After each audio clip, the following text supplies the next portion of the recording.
আজকে অনেক শাক তুলেছি, মা খুব খুশি হবে। আজকে আর শাক তোলবার দরকার নেই, চল বাড়ি যাই। হ্যাঁ রে, মা বলছিল বাজারে নাকি শাকের দাম বেড়ে গেছে। পয়সার অভাবে মা নাকি শাকও কিনতে পারে না। বাবা যদি কাজ করতে পারতো তাহলে আমাদের সংসারে এত অভাব থাকতো না। কি আর করা যাবে বল, 4 বছর আগে বাবা অ্যাক্সিডেন্ট করেছিল। তারপর থেকে পা খোঁড়া হয়ে পড়ে আছে। মা লোকের বাড়ি কাজ করে যা পয়সা পায় তাই দিয়ে কোনো রকমে আমাদের সংসারটা চলছে। দেখ দিদি, ওইখানে একটা মুরগি ভেসে রয়েছে, চল মুরগিটা বাড়ি নিয়ে যাই। কতদিন যে মুরগির মাংস খাইনি। দূর বোকা, মরা মুরগি বাড়ি নিয়ে গেলে মা বকবে। তাছাড়া তুই জানিস মরা মুরগির মাংস খাওয়া ঠিক নয়। কিন্তু দিদি, আমার যে খুবই মাংস খেতে ইচ্ছে করছে। একটা কাজ করি, বিল পাড়ে মুরগির মাংস রান্না করি, তারপর দুজনে মিলে মন ভরে খেতে পারবো। তুই কলমি শাকগুলো বাড়িতে রেখে আয়, আর এখানে একটা হাঁড়িতে তেল মশলা নিয়ে আসবি। মা যেন না দেখে। মা দেখতে পাবে না, মা তো এই সময় হরি কাকার বাড়ি কাজে থাকে। দিদি, আমি তাহলে যাই, তুই মুরগিটা পরিষ্কার করে রাখ। ভাই, মুরগি দিয়ে কেমন একটা গন্ধ বেরোচ্ছে না রে? মনে হয় পচে গেছে। এই মুরগিটা খেলে আমাদের পেট খারাপ হতে পারে। ভালো করে মশলা দিয়ে রান্না করলে খেতে ভালো লাগবে। তুই তো ভালো রান্না করিস।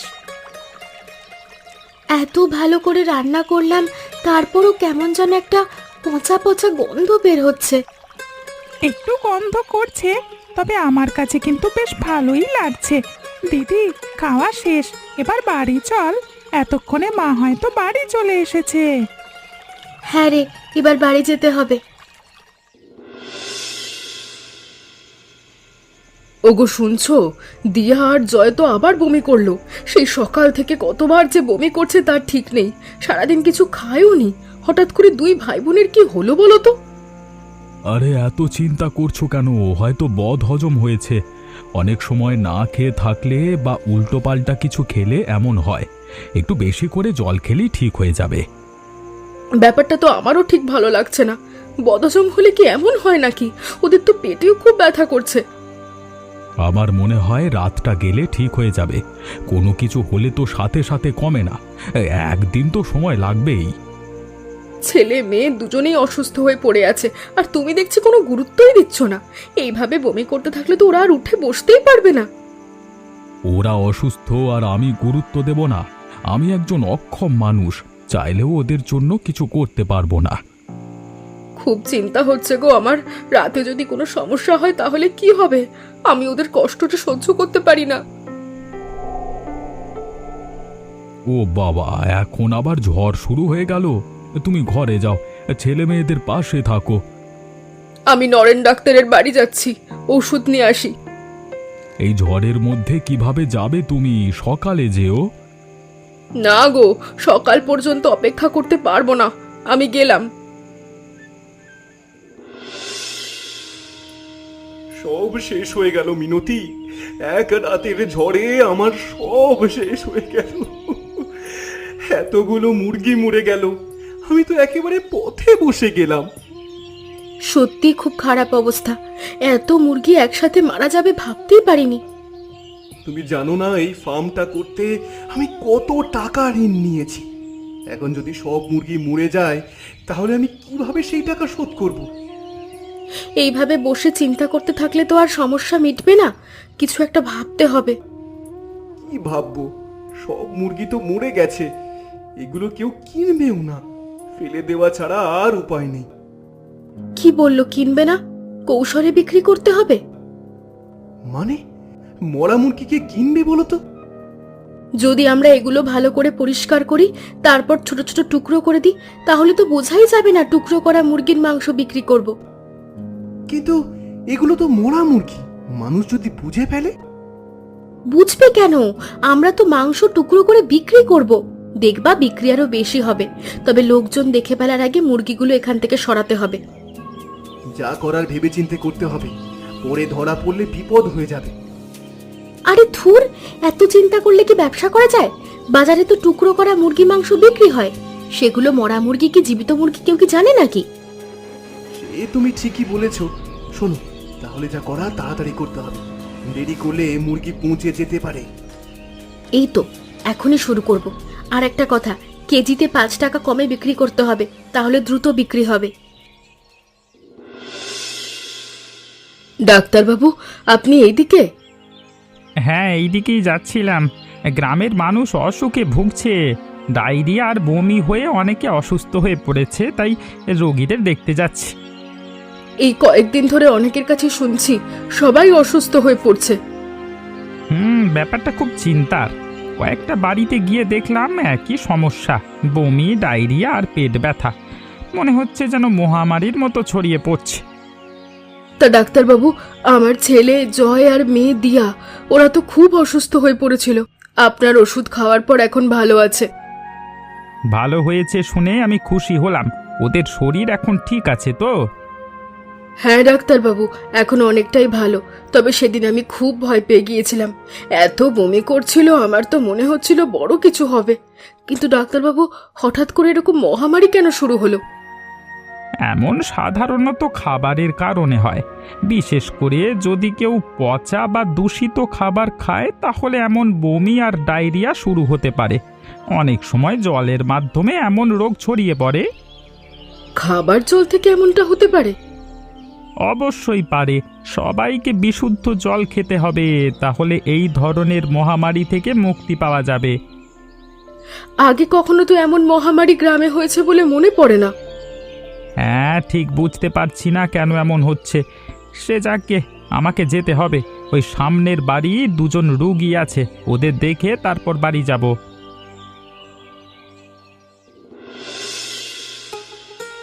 শ্যামল দাদা, কেমন আছো? তোমার শরীর ঠিক আছে?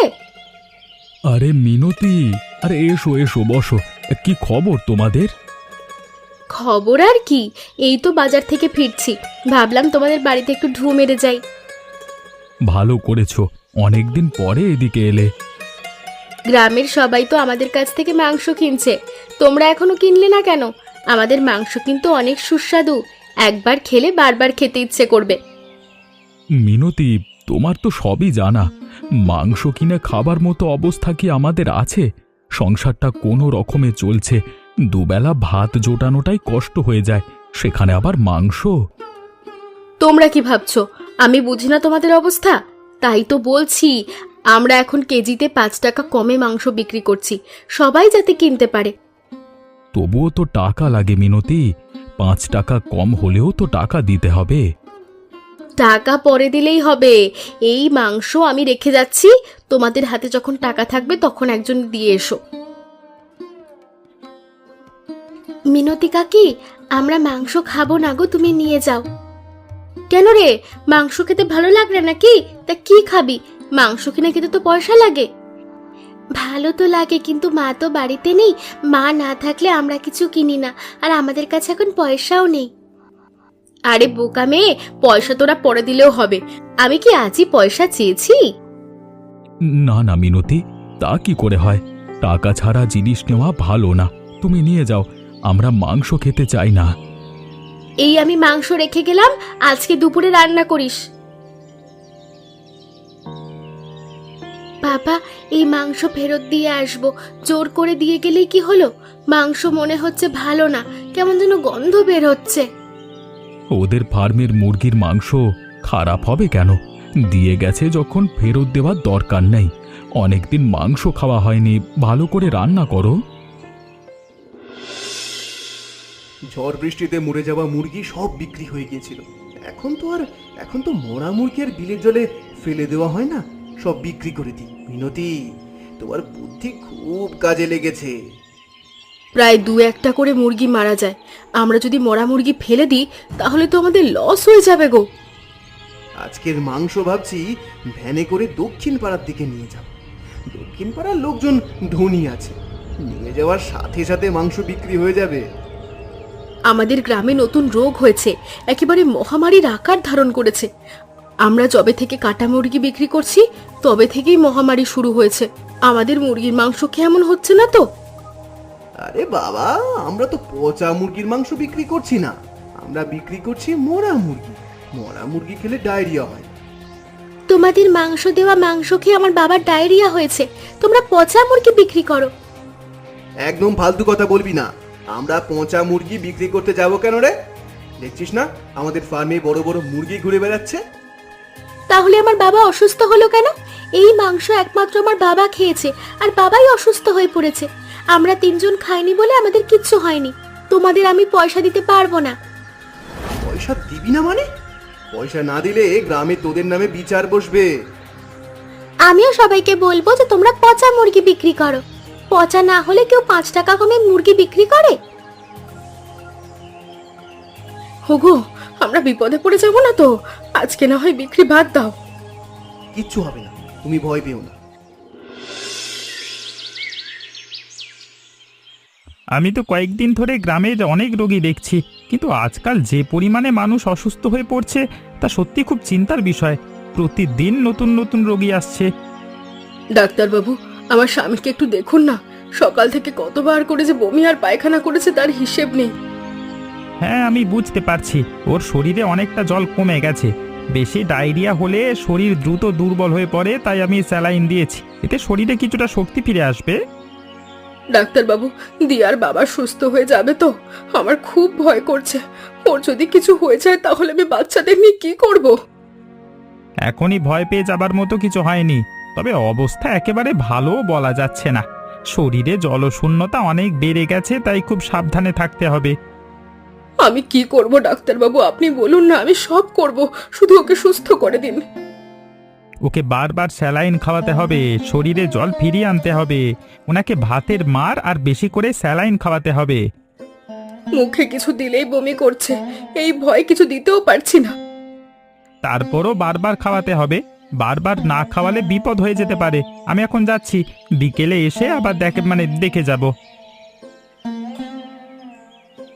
আমি মনে হয় আর বাঁচব না। চোখে কেমন যেন অন্ধকার দেখছি। আমি বেঁচে থেকেই বাকি, তোমাদের জন্য তো কিছু করতে পারি না। এমন করে বলো না, তুমি আছো বলেই তো আমরা শক্তি পাই। বারান্দায় বসে থাকো, এটাই অনেক। এখন একটু চোখ বুজে ঘুমানোর চেষ্টা করো। দিয়াকে তোমার কাছে পাঠিয়ে দিচ্ছি। গ্রামের সবাইকে নিষেধ করতে হবে যাতে বিকাশ কাকাদের কাছ থেকে কেউ মুরগির মাংস না খায়। মাংস খেয়ে সবাই অসুস্থ হচ্ছে, তুই কি করে বুঝতে পারলি? অন্য কিছু খেয়েও তো হতে পারে। মনে নেই তোর, বিল পাড়ে আমরা মরা মুরগি রান্না করে খেয়ে অসুস্থ হয়ে পড়েছিলাম? 2 দিন আমরা উঠতে পারিনি। মুরগি মরে গেলে বিকাশ কাকারা বিলের জলে ফেলে দিত। এখন আর মরা মুরগি ফেলে দেয় না, ওরা মরা মুরগি কেটে বিক্রি করে। ঠিকই বলেছিস, আজকে থেকে গ্রামের সবাইকে আমরা নিষেধ করে দেব, যাতে ওদের কাছ থেকে কেউ মাংস কিনে না খায়। ভাই, তোকে একটা কাজ করতে হবে। এখান থেকে কয়েক টুকরো মাংস মিনতি কাকুদের রান্না করা তরকারির মধ্যে দিয়ে দিতে হবে। আমি পারবো না, ধরা খেলে বিকাশ কাকা আমাকে মারবে। তুই ভালো পারবি, তুই যা। আর এই মাংস তুই পেয়েছিস কোথায়? আজ সকালে বিকাশ কাকাদের ফার্ম থেকে মরা মুরগি চুরি করেছিলাম, সেটাই টুকরো করে নিয়ে এসেছি। ওদের জন্য গ্রামের সবাই অসুস্থ হয়ে পড়ছে, আমরা চাই ওরাও অসুস্থ হোক। দরকার নেই, আমরা সবাইকে নিষেধ করে দিলেই তো হলো, ওদের আর সুস্থ করে লাভ নেই। আমি যা বলছি তাই কর, ওদের শাস্তি হওয়ার দরকার আছে। অসুখের স্বাদ পেলে ওরা সোজা হয়ে যাবে। ঠিক আছে, আমার কাছে কয়েক টুকরো মাংস দে। আর একটা কথা, আমি না আসা অব্দি এখানে দাঁড়িয়ে থাকবি না।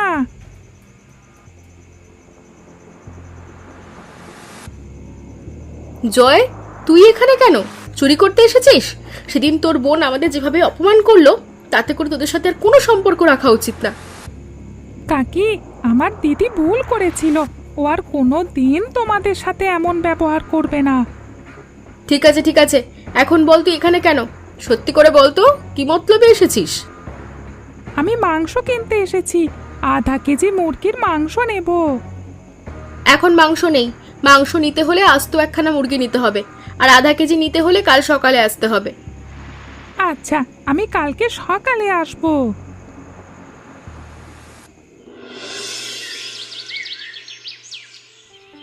আজকে কি করব তোমার মনে আছে তো? বিকেলে জয় আর ওর দিদি দিয়ার নামে বিচার বসাবো। সব মনে আছে, ওর ভাই জয় এসে খাবারে মাংসের টুকরো মিশিয়ে দিয়ে গেছিল। ভাগ্যিস রাতে আমরা ওই খাবার খাইনি, ওই খাবার খেলে তো আমরা অসুখে ভুগতাম। ওদের জন্য আমাদের ব্যবসাটা একেবারে বন্ধ হয়ে যাবে দেখছি। মরা মুরগি যদি আমরা ফেলে দিই তাহলে ব্যবসায় লস হবে। তবে আজকাল মুরগি অনেক বেশি মরে যাচ্ছে।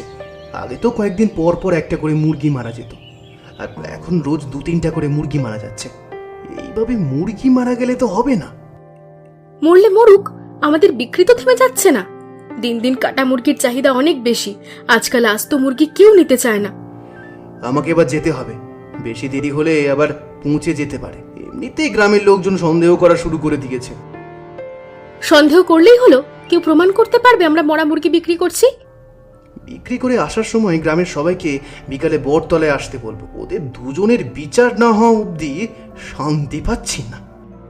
এমন বিচার করতে হবে যাতে ওদেরকে সবাই গ্রাম ছাড়া করে। আমার আমার আমার কেমন যেন মনে হচ্ছে মিনতি, আমাকে ধরো, আমি পড়ে গেলাম। ও বাবা গো, আমার কেমন যেন মনে হচ্ছে। মিনতি, মিনতি। হুগো, এ কি হলো তোমার? তুমি এমন করছো কেন? আমার খুব কষ্ট হচ্ছে মিনতি, আমাকে আমাকে ধরে ঘরে নিয়ে চলো। হঠাৎ করে এমন হচ্ছে কেন বুঝতে পারছি না। তাড়াতাড়ি নিয়ে চলো মিনতি।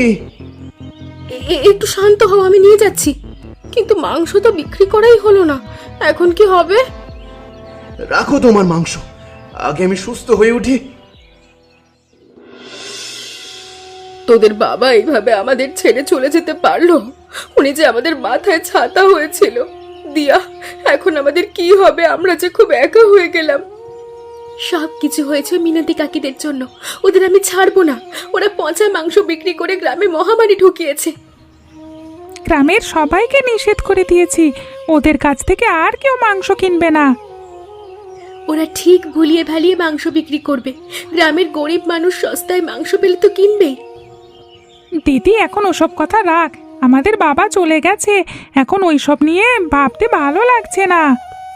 বুঝতে পেরেছি, মাংস বিক্রি বন্ধ না করলে যে গ্রামের মানুষ আবার বাবার মতো চলে যাবে। বাবা, তুমি আমাদের ছেড়ে কেন চলে গেলে? তোমাকে ছাড়া আমরা কেমন করে থাকবো? ও বাবা, তুমি ফিরে এসো। ভাই, তুই এমন করে কাঁদিস না। এমন করে কাঁদলে তোর যে কষ্ট হবে। তোর বাবা কিছু করতে পারতো না সত্যি, কিন্তু বাইরে বসে থাকতো, তার জন্য আমরা অনেক মনোবল পেতাম। বাড়িটা ভর হতো, এখন আর কোনো ভর থাকবে না। দিদি, আমরা আর বাবা বলে ডাকতে পারবো না। বাবা, তুমি কেন চলে গেলে? ভেবেছিলাম বাবা সুস্থ হয়ে যাবে, একেবারে যে আমাদের ছেড়ে চলে যাবে সেটা তো ভাবিনি।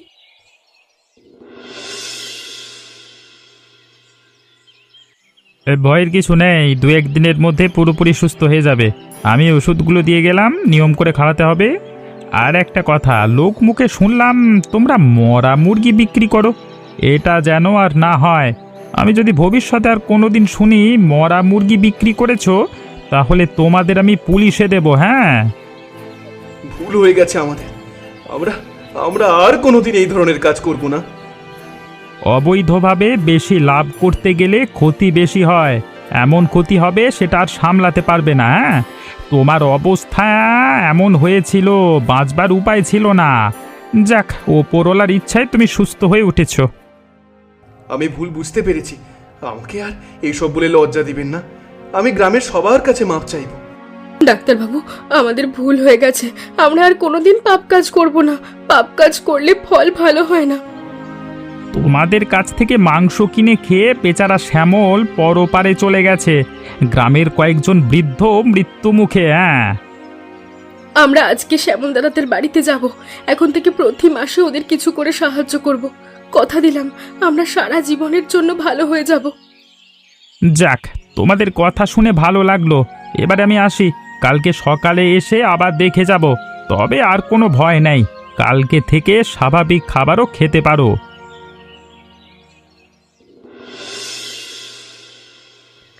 এখন থেকে রোজ বাজারে কলমি শাক বিক্রি করব। শাক বিক্রি করে যে পয়সা রোজগার হবে তাই দিয়ে তোকে লেখাপড়া শেখাবো। তুই এবার স্কুলে যাবি। সত্যি বলছিস দিদি? আমার না খুব লেখাপড়া করতে ইচ্ছে করে। এখন থেকে তুই পড়বি, লেখাপড়া শেষ করে বড় চাকরি করবি, গ্রামের সবাই তোকে নিয়ে গর্ব করবে। বিকাশ কাকা মাসে মাসে কিছু টাকা দিতে চেয়েছে, আমাকে গতকাল 100 টাকা দিয়েছিল। বিকাশ কাকার কাছ থেকে আমরা কোনো সাহায্য নেব না। দেখ, আমাদের তো হাত পা আছে, আমরা এই হাত দিয়ে কাজ করে টাকা উপার্জন করব। তাহলে কি 100 টাকা ফেরত দেবো? 100 টাকা ফেরত দেওয়ার দরকার নেই, তবে সামনের মাস থেকে আর কোনো টাকা ওনাদের কাছ থেকে নেব না। বিকাশ কাকারা অনেক ভালো হয়ে গেছে, মরা মুরগি আর বিক্রি করে না, মুরগি মরে গেলে মাটির নিচে পুঁতে রাখে। হ্যাঁ, ওরা ভালো হয়ে গেছে, গ্রামের মহামারীও চলে গেছে। ভাই দেখ কত শাক তুলেছি, এবার বাড়ি চ। তুই বাড়ি যা, আমি বাজারে বিক্রি করতে যাচ্ছি। আচ্ছা দিদি।